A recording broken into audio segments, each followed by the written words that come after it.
Baada ya kukamilika kwa uchaguzi mkuu wa mwaka wa 2025, Tanzania imejikuta ikikabiliwa na mijadala mikubwa ya kimataifa inayohusu demokrasia, utawala wa sheria pamoja na masuala ya haki za binadamu. Mjadala huu uliibuka kwa kasi kubwa kufuatia taasisi mbalimbali za kimataifa, vyombo vya habari, vyama vya upinzani pamoja na mashirika yasiyo ya kiserikali kueleza waziwazi wao kuhusu mwenendo mzima wa mchakato wa uchaguzi huu, kuanzia kipindi cha kabla, wakati na baada ya wananchi kupiga kura. Bunge la Umoja wa Ulaya lilichukua hatua za kidiplomasia kwa kupitisha azimio maalum lililoeleza wasiwasi mkubwa kuhusu hali ya utawala wa sheria na ukiukaji wa haki za msingi nchini Tanzania. Katika azimio hilo, bunge hilo la kimataifa lilihitaji kufanyika kwa uchunguzi huru na wa haraka kuhusu madai yote ya ukiukwaji wa haki za binadamu, kuanzishwa kwa mazungumzo ya kisiasa kati ya serikali na vyama vya upinzani, kuachiliwa kwa viongozi wa kisiasa wanaoshikiliwa mahabusu, hasa mwenyekiti wa Chadema Taifa Tundu Antipas Lissu, pamoja na kupitia upya mfumo wa utoaji wa fedha misaada ya maendeleo kwa serikali ya Samia Suluhu Hassan. Hata hivyo, azimio hilo lililopitishwa na bunge la Umoja wa Ulaya halina mamlaka ya kisheria ya kuiweka vikwazo rasmi vya kiuchumi dhidi ya Tanzania, bali linasimama kama tamko la kisiasa lenye kutoa mwongozo wa msimamo wa kibunge. Ndani ya mfumo wa kisheria wa Umoja wa Ulaya, maamuzi rasmi ya kusitisha ushirikiano wa kimaendeleo au kuweka vikwazo vya kiuchumi hufanywa na Tume ya Ulaya pamoja na Baraza la Umoja la Ulaya baada ya kufuata taratibu ndefu za kidiplomasia na kisheria. Wabunge wa Umoja wa Ulaya walieleza kuwa hatua hizo ilisukumwa na taarifa za matumizi ya nguvu dhidi ya waandamanaji, kukamatwa kwa viongozi wa vyama vya upinzani pamoja na vikwazo vilivyowekwa dhidi ya uhuru wa vyombo vya habari na shughuli za kisiasa. Bunge hilo lilibainisha kuwa ushirikiano wa kimaendeleo kati ya pande hizo mbili unapaswa kuendana sambamba na misingi ya demokrasia, kuheshimiwa kwa haki za kibinadamu na uwepo wa utawala unaozingatia sheria na haki.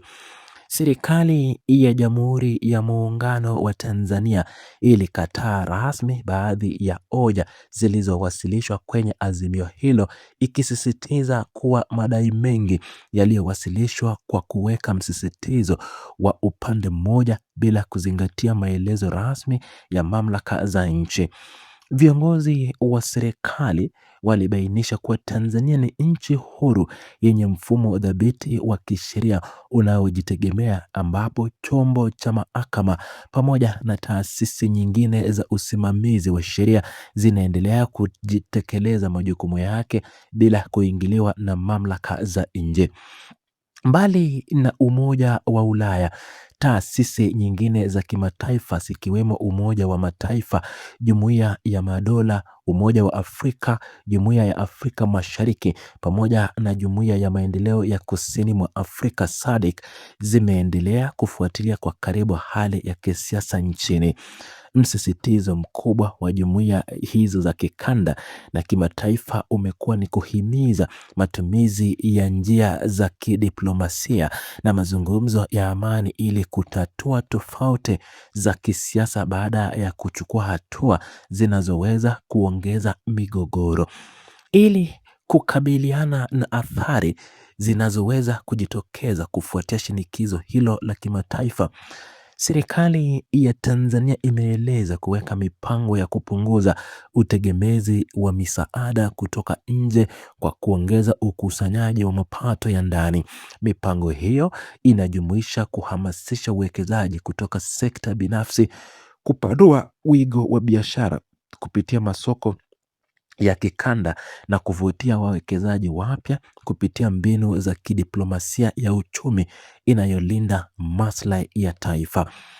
Wachambuzi wa masuala ya uchumi wanaonya kuwa iwapo shinikizo hilo la kidiplomasia litaongezeka na kugeuka kuwa hatua rasmi za kusitisha ufadhili au kuweka masharti magumu ya mikopo, changamoto mbalimbali zinaweza kujitokeza katika utekelezaji wa miradi ya maendeleo.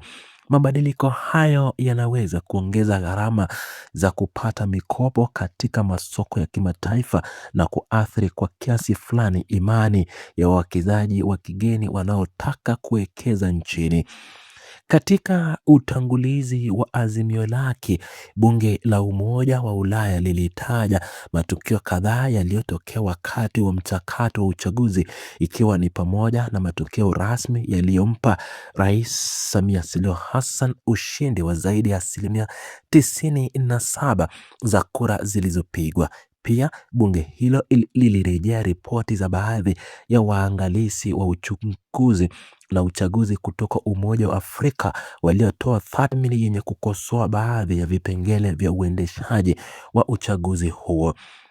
Miongoni mwa mambo mengine yaliyotajwa na bunge hilo ni pamoja na kutoshiriki kwa baadhi ya viongozi wakuu wa upinzani kufuatia kuzuiliwa na mamlaka husika, ikiwemo kukamatwa kwa mwenyekiti wa Chadema Taifa Tundu Lissu mwezi Aprili mwaka 2025 na kufunguliwa mashtaka ya uhaini. Pia liligusia swala la kuzuiliwa kwa aliyekuwa mbunge Luhanga Mpina kutoka chama cha ACT Wazalendo pamoja na kufungwa kwa tuhuma za mtandao ya intaneti kwa muda wakati wa kipindi cha uchaguzi.